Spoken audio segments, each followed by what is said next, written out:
Shalom and welcome to 2 Minutes of Torah. This year is entitled The Temple Mount, Habayit number 18, The History and Understanding of Rav Ariel. It is crucial before we proceed with an analysis of Rav Ariel's position to understand a little bit about his background and where he's coming from and to have a proper perspective of this giant. Rav Ariel was zoche, privileged in 1967 to be one of the Chayalim who actually conquered our Habayit. Certainly this left a great mark on him.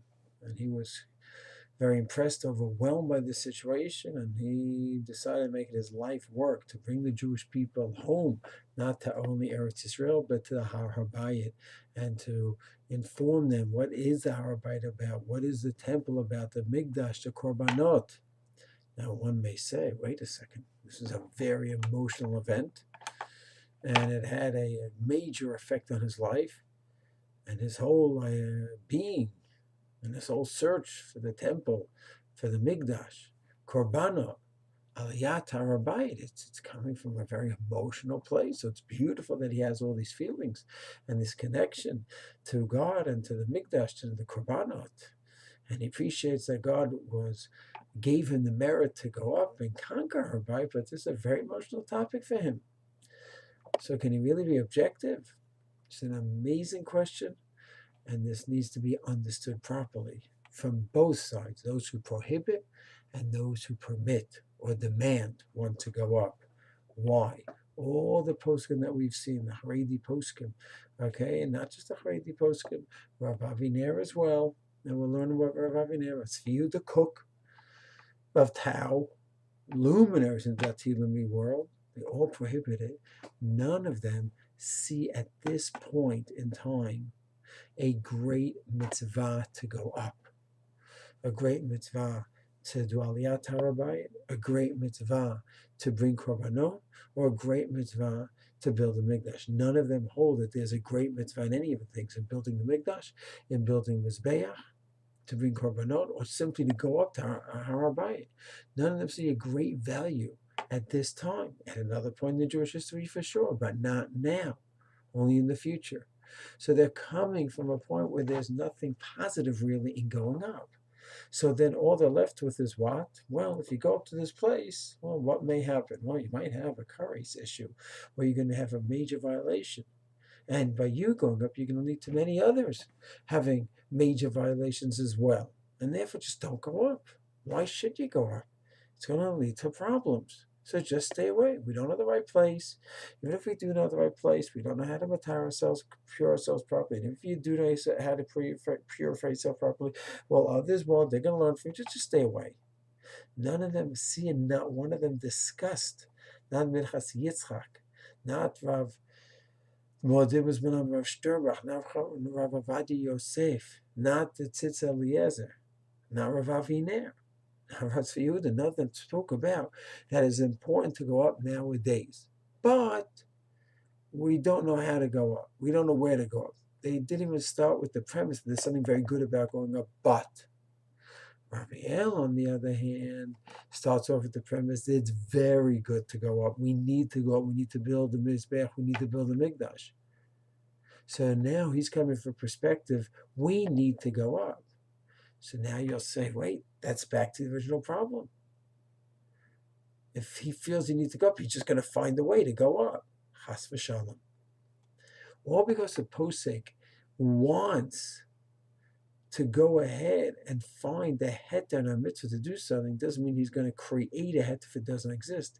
It means he's going to exhaust the sugya to see if he could find a heter which will allow him to pursue this action, which he considers then a mitzvah. So if he has a heter to go up because he had identified the right place and identify how to prepare for going up, if he could find that heter and the derech to do it, then he's going to demand you to do it because it's a great mitzvah that he thinks is the mitzvah of our generation.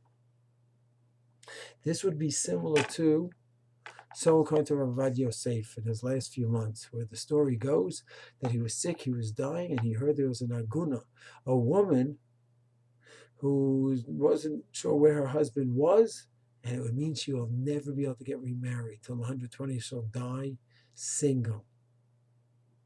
She's stuck. And Ravadi was sick, he was dying, he got out of his bed, he researched the area. Now, when he started researching the area regarding this poor lady, did he come up with the premise that, well, I'll look into the area. Maybe she's permitted to, I could find a way to permit it to the world. Maybe I won't. 50-50, whatever the topic leads to. That's it. No, that was not his premise. He was looking to find a way to permit the aguna. So this lady doesn't have to live a life of solitude.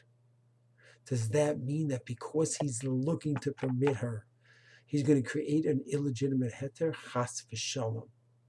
He's going to leave no stone unturned to try to find the legitimate heter. But because he's coming with the position that he's looking for heter, he's going to look for heter very, very, very hard because it's a value. So to a woman who's in nidah, and she has a problem, she's bleeding for months and months. She comes to Rabbi, listen, I can't become tahor. I keep bleeding. Will the rabbi look to see if he could find a way to deal with this situation? Yes, he'll talk to the OBGYN, he'll talk to the different doctors, see what kind of pills she's on, this, that. He is going to try to find the heter. Will he create an illegitimate heter? Chas v'shalom. He'll see, is there a way that we can find a heter so she could be back with her husband again, and they could live like a husband and wife are supposed to live. So too by the Temple Mount. Rav Ariel believes in his heart and soul and mind that the mitzvah of the generation is to be up in Habayit, to build the Mizbeach for Korban, and to build the Mikdash. He will search and leave no stone unturned, seeing if he could find the sources that will make it clear that one can and should go up, that to show where the boundaries are, where one can go, where a Tamei mate can go, where a Balkari can and cannot go, how a Balkari could prepare himself, and then he'll go ahead and come with his conclusion. So yes, he's coming with preconceived notions that it is important to go up, but only permit it when he could show halachically that it is in fact permissible.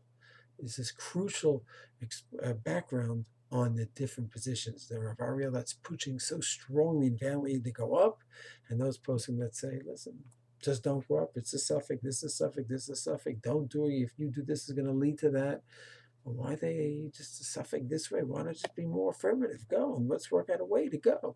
They're not looking because they don't see any positive value at this point in history to go and build the Mikdash and to show your presence on the Habayit and to build the Korbanot. So the poskim are coming, Ariel and the other poskim are coming from different premises, and that is very much affecting where they go from there. Shalom.